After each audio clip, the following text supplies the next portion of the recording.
Hey everyone, Eric Grenier here, and welcome to the 70th episode of the Writ Podcast.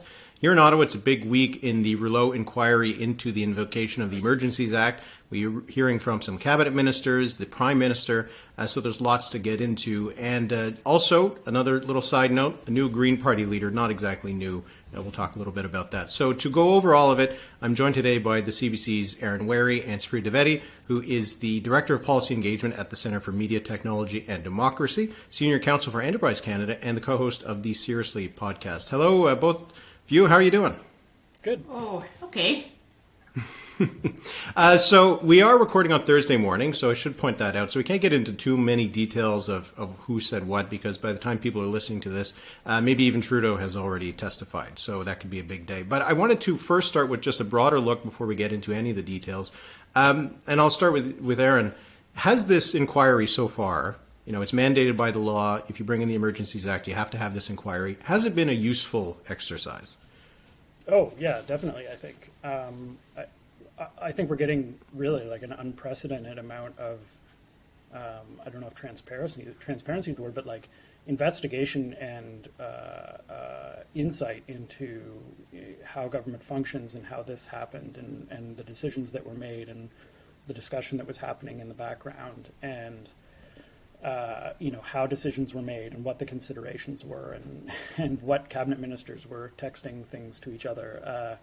It's pretty remarkable, really, just from that perspective.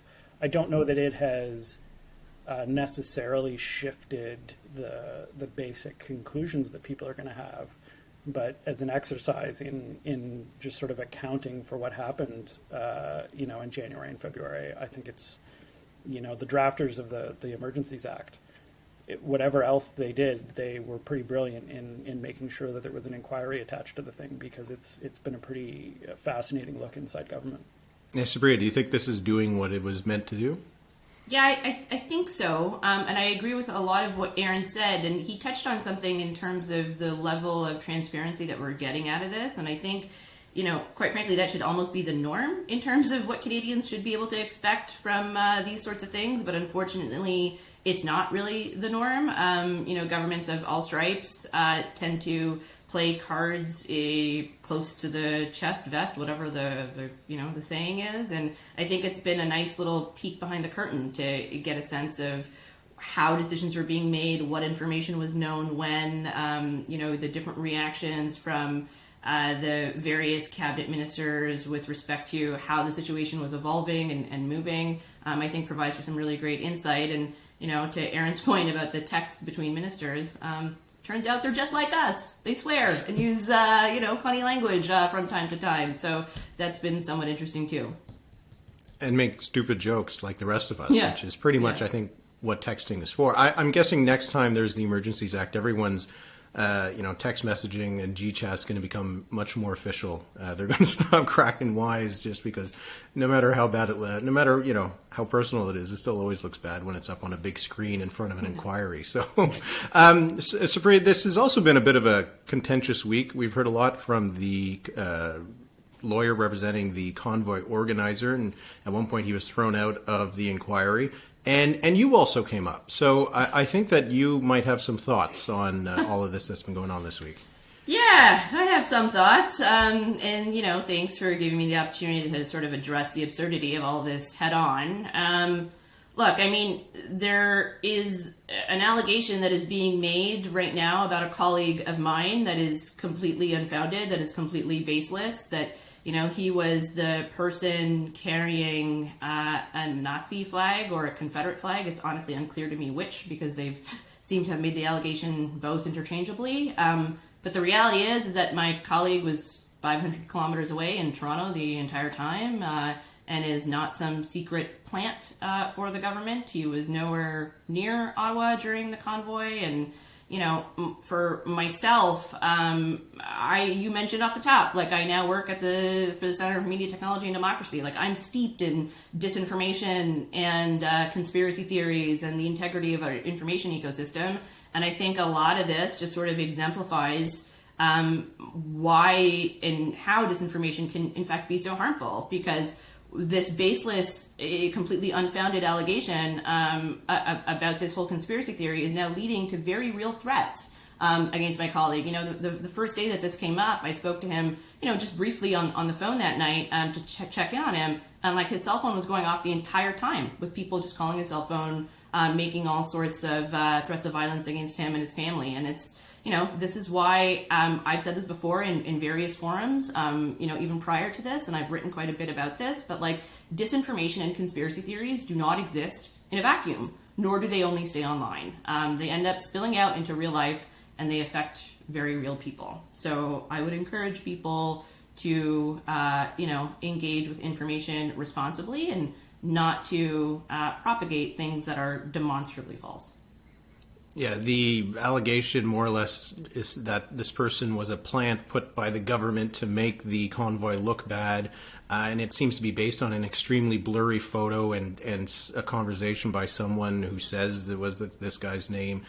And as you said, he wasn't even around in Ottawa. And he has literal receipts to prove the fact that he was in Toronto too. Like that's just it's so ridiculous. A patently absurd allegation, and they are chasing it in a very confident way. And Aaron, it almost is in a way, a lot of this kind of stuff is what was driving some of the people who were at these protests in the first place. These kind of putting together these pieces, this conspiracy theories that don't stand up to any real scrutiny. Yeah, I think Supriya's point about this sort of thing having real consequences for people is the most important one here. But I think the other piece of this is that, if you were the convoy organizers and their legal representation, I'm not sure that you would want to show that you're chasing these kinds of things. Like if they ever had any hope of looking like, reasonable people who had reasonable concerns, I don't think they did themselves any favors over the last week. And I think there was a point where, I think the commissioner kind of managed to get control of things. But where this, commission could have become a forum for just sort of baseless accusations, and I think the commissioner sort of wrangled things back to order.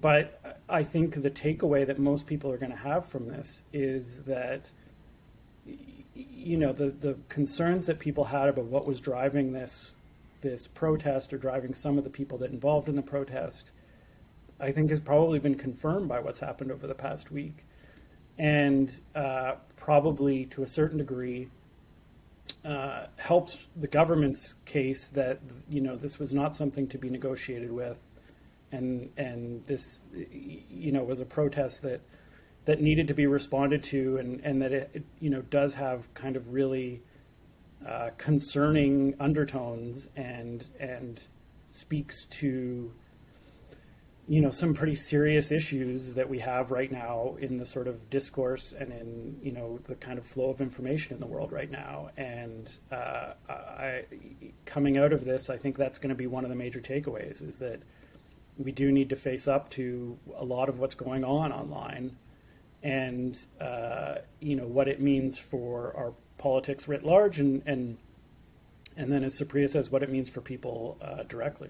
Yeah, and sorry, can I just jump in there really quickly? Ahead. Yeah, because Aaron makes a really great point, and I just want to home in on something that he said there, and that is we do have to face this, and I think we should be asking and imploring our political leaders and those that have large followings and platforms in media, social, mainstream, or otherwise, to use their platforms wisely and responsibly. And there is real damage that can be done when you legitimize and pander to people that are steeped in disinformation, that are, propagating conspiracy theories. And we're seeing the actual tangible effects of this right now. And, we know that the government intends at some point to introduce federal legislation about regulating online harms or online safety, however you want to qualify it. And I don't expect that political debate to be particularly responsible. And I would just put that out as a warning for folks that we should be mindful when that discourse does come to the fore, when we are talking about it, how important it is to ensure that people can operate safely online and shouldn't have to be subject to this sort of stuff. Yeah, absolutely. I'm curious, Supriya, just because you study this kind of stuff, and we're getting off on a tangent, but when we do talk about confronting these kinds of things, I wonder, the information silos that we're all in, how much of an impact that has. If someone like Justin Trudeau is standing up against this, denouncing it, or Jagmeet Singh, it's probably only people who agree with him are going to hear about it, right? So how can you break those silos? Because it seems to me one of the causes of the convoy itself, that it was a silo of information and people largely feeding into each other and galvanizing each other and not getting a lot of outside information. So how are those silos even broken down to begin with? Yeah, it's a great question, and it's difficult, right?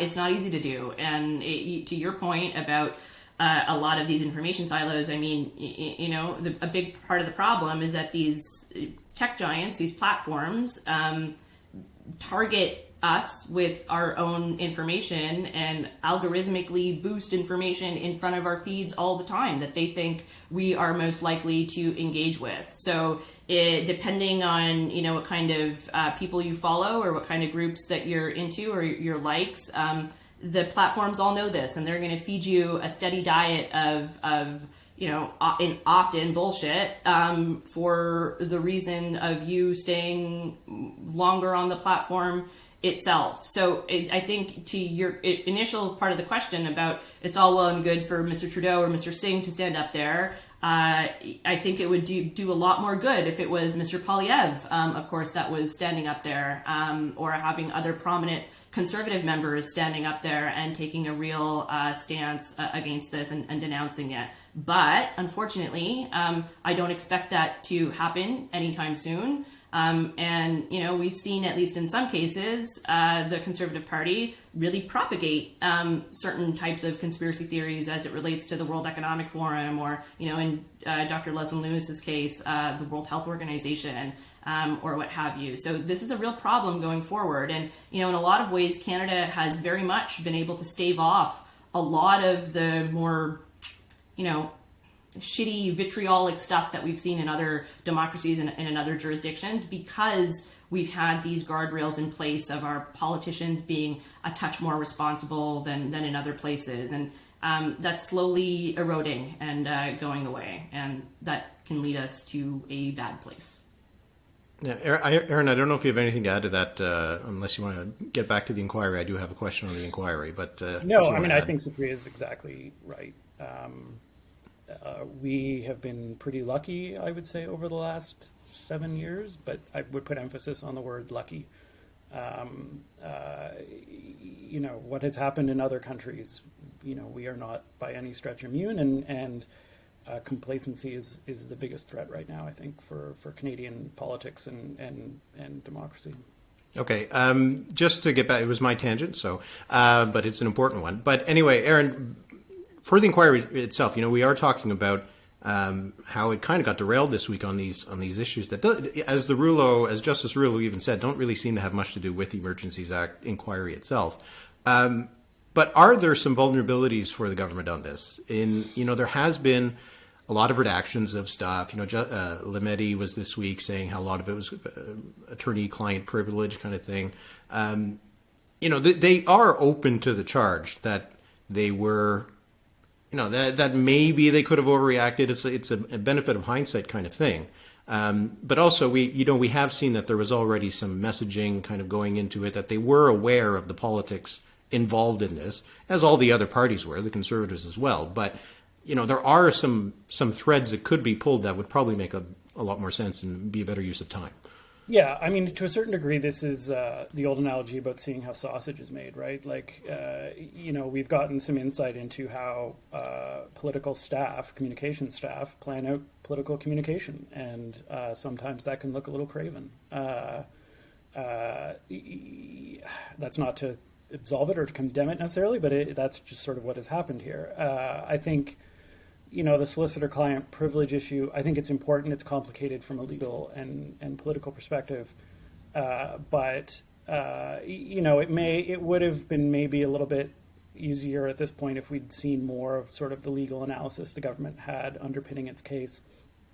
I think the larger issue is this question of whether they met the legal threshold, and I'm not by any stretch going to attempt to adjudicate that one. I'll leave that to lawyers, but I think that has come up. I think the Minister of Justice yesterday, Dave Lametti, his texts to Marco Mendicino, the public safety minister, suggesting, get the police moving, get the Canadian forces if necessary.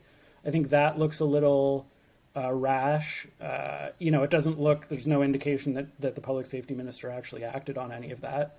But it looks a little hot-headed. That's a little unflattering. I don't know that it changes the central, issues that we have here of whether they met the legal threshold, of whether there was anything else that could have been done, of what exactly the federal government was supposed to do after the municipal and provincial officials had sort of failed to contain the situation.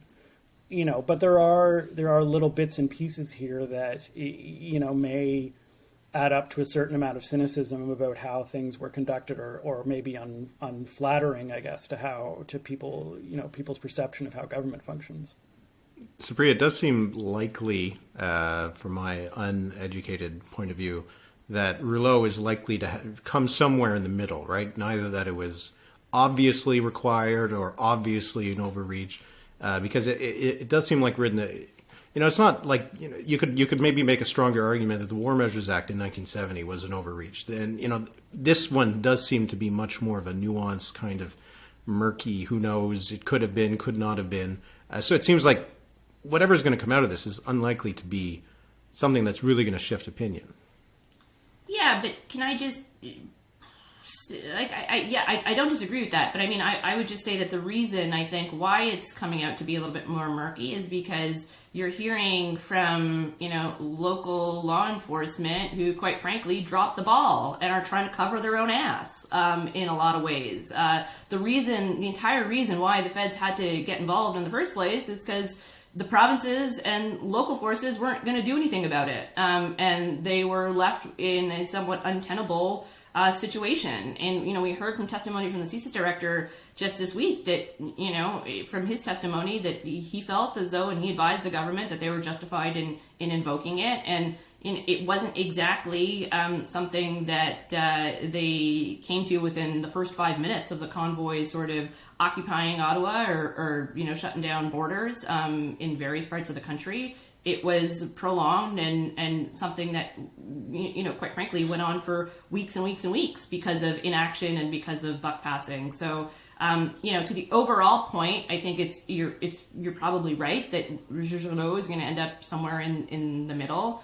But I don't think we should lose sight of the fact that the crux and the core reason as to why it was invoked in the first place is because other levels did not meet their obligation or responsibility. To me, that's why I think public opinion seems to be pretty strongly in favor of having invoked the Emergencies Act, just that it seemed like nothing was happening. So something had to happen. This happened, and then problem solved. Seems like, we can all go home. So that's why I feel like it has been, when you look at the polling, that it does suggest that most people come on that side of it because, it did end up being resolved. Whether it was the thing that resolved it, I mean, it's hard to say at the time. You could go either way. With hindsight, it's not even much easier. But Aaron, so out of this, it's going to be really only political consequences, right? It's not like Rouleau is going to send anyone to jail at the end of this. It really will come down to voters, right? So if he comes and says that the Emergencies Act was justified, if it wasn't justified, if it was somewhere in between, the only real impact consequence will be politically. Do you think that those consequences will change depending on what his finding is? I doubt it. I mean, I think that there's possibly he comes back with a very technical argument and says, legally they didn't meet the threshold or something to that effect. But, for the federal government, they had CSIS, the National Security Advisor, PCO, all telling them to do this. It was clear that the provincial and municipal authorities had failed to deal with the issue. I think most Canadians would broadly agree with the idea that something had to be done.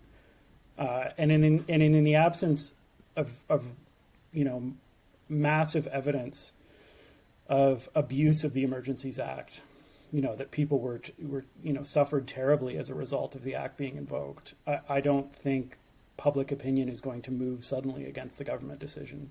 I think most Canadians just sort of innately understand the situation, even if they aren't terribly worried about it. They aren't terribly read up on the legal implications. The other thing is that even if the commissioner comes back and says it wasn't legally justified, I don't know who's going to make the government pay for that. The Conservatives have been, since this commission started, have been virtually silent on the issue. They have stuck to other issues in question period. They haven't really hammered the government over the Emergencies Act, over revelations that have come up from the commission, and that's obviously because they realize that what the government's response is going to be associate Pierre Poilievre with the convoy, because Pierre Poilievre associated himself with the convoy. And I think the Conservatives realize that's a huge vulnerability. And so, it's possible that it will resonate in some corners, but I don't know that the Conservatives are well positioned at all to hammer the government on this. And I guess from the other perspective, the NDP voted for it, so they're not going to hammer the government for it either. So, I do think the Commission's final report is going to be important, and I do think the whole exercise has been important, but I think I'd be pretty shocked if public opinion shifts markedly one way or the other. Supriya, any views on that? Yeah, I mean, I think I, again, agree with a lot of what Aaron said. I just think that if, something does come out to the effect of Justin Trudeau being like, well, they weren't legally justified, I would expect the Conservatives to push that a little bit harder. Right now, they're kind of like treading on small c conservative Tory. Like, they're not trying to push the issue forward because I'm sure they have like metrics and data to point to the fact that it won't be in their favor. If the headlines are all that the, invocation of the act wasn't legally justified, then that could change, I think, their strategy and their thinking on this a little bit. Yeah, it will be at least something to say, someone who is supposed to be a nonpartisan kind of judge is filing against the government. But yeah, you do wonder if it's going to have much of an impact, because I do feel that I think we're seeing that in the Conservatives and the way that they're approaching this is that a lot of people are ready to move on, right? This seems like something that took place. I've seen lots of references to this having taken place in 2021. I think it's because people are associating with January 6th or something like that. But I think it's because it's hard to believe that this happened, 9 months ago, 10 months ago? It boggles the mind because it feels like it was another era, right? So I feel like politically people are also moving on from that. Speaking of moving on from another political era, we'll finish just quickly on the Green Party and Elizabeth May. I'm just curious if either of you, Supriya, you can go first if you want. Are either of you surprised that she ended up winning? Don't call it a comeback. Pew, pew, pew, pew, pew. Yeah, I mean, no. Why? I think is my question. Like, why, Elizabeth May? Why did you come back? The numbers for the Green Party aren't exactly great, even though she did win. Something like 36% of eligible Green voters voted in the race, so like not a huge show for us for them. I think the Greens had a massive opportunity in the lead up to the last election. I think they continue to squander a massive opportunity given how front and center climate is, particularly to younger voters and, parents of kids that are a little bit younger, because they're like, holy bleep, what kind of planet are we leaving for our kids? So yeah, like, I don't know what they're doing, the Greens. Maybe this time around things will be different, but I think somebody pretty smart once said that, like, doing the same thing over and over again and expecting different results is like the definition of insanity. So yeah, I don't know. Well, she does have Jonathan Pedneault with her, who's going to be a co-leader, apparently, once the party changes, the constitution, the rules of the party, because for now he's just, I guess, a deputy leader. Aaron, shocked at the result? No, not particularly. Look, I think it's anytime a party goes back to a leader it had supposedly moved on from, it's a bit of an indictment, just inherently. If you're trying to sell this, I thought the Green Party under Elizabeth May had reached its ceiling. The problem is that it then spent the next subsequent several years digging a deeper basement. And so I think that maybe bringing her back with her profile and her ability to get media attention, although we'll see whether the media is still interested, may put some flooring back under the party.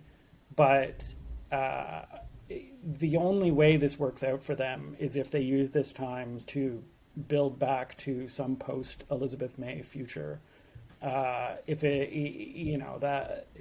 they can get back to where they were in 2019, say, that will be some success. But sooner or later, somebody else has to lead this party, and 2019 can't be a high point for them. And so maybe, bringing in this co-leader helps, with some kind of transition to the future. But as Supriya says, they've really squandered huge, climate policy has never been more prominent than it has been over the last, 5 years or so. And the Greens just have not been part of that discussion. And the government and the NDP, the climate conversation has moved so far over the last 7 years that the Greens really have to figure out how to get back into it now. And it's hard to see what their opening is. So, parties can get lucky and suddenly get a boost, but the Greens at this point are a real reclamation project, and I just don't know what they're prepared to do or capable of doing to really rebuild whatever can be salvaged over there. Yeah, Jonathan Pedneault seems like an interesting guy. He's a younger guy. He speaks French, which is a problem that the Elizabeth May has. But is anybody going to really buy into the co-leadership model? Because it seems to me the best thing that Elizabeth May could do would be to give up her seat and let him run there, right? Because if he's going to run in Quebec, I don't see him winning a seat. So then you end up after the next election with Elizabeth May again being the only person there. So Supriya, I don't know. Do you think this co-leadership thing can work? No. And the reason why I don't is because I think in order for it to work, you need two people that actually consider themselves as both equally co-leaders. Given her apparent hold on the party, I'm not sure if, there is an equality there in terms of stature and standing and the ability to win a seat and, an awareness of needing to build Jonathan's profile a little bit and putting him a little bit more front and center than the headlines and the takeaway being like Liz May's back. So I don't know. And I mean, Quebecers are a little bit more familiar with the co-leadership model just because of Quebec Solidaire, right? But to your point, I'm not sure where Jonathan runs and where he is able to win a seat. So it seems like they're just back at square one once again. And even with Quebec Solidaire, they end up only putting forward one person as their main leader anyway, right? Yeah. So equal billing for May and Pedneault would be the first time we would see that in Canada, because it's never been done that way, even in Quebec.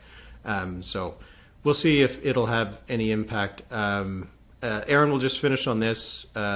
Is there still a space for the Greens? Is there a spot for them? I mean, I think the gap right now in the climate political debate is a substantive, credible, rigorous alternative to the Liberals on the left that could make the case for more action, could make the case for pushing further, but could do it with an amount of analysis and rigor that would pass the smell test with experts, right? The NDP's big problem in the last election was they said, oh, well, we'll do way more than the Liberals. But then, experts looked at their platform and said, well, like, we just don't see the basis for what you're claiming you're going to do. And, we can talk about the political right side of this and the lack of rigor over there too. But, if somebody wants to push the government to do more, and by all means, somebody needs to push the government to do more, they should be doing it with a level of seriousness that will be taken seriously. And so if the Greens want to come back and do that, by all means. I don't know that they were doing that before under Elizabeth May, with all due respect to her. I don't think they were, they were being ambitious, but I don't know that they were bringing that level of rigor that needs to be brought to it. And so if the Greens can fill that role, they could eat into the NDP in that regard. But I just think of how much the politics of climate change have shifted so much since, say 2008, when proposing a carbon tax was such a risky, bold, crazy proposal that bombed. The center has shifted so far on that debate that to get back into it, you can't just kind of promise the moon. You have to be able to really back it up at this point. Well, I guess we'll see what happens with the Greens, and it's been a rough couple years for them, and we'll see if this will change it. It seems like they have an uphill climb. But I know that it's a busy week and a big week for both of you. Lots going on, so I'll let you get back to it. So thanks very much, Supriya and Aaron. I really appreciate you joining me today. Anytime. Thank you.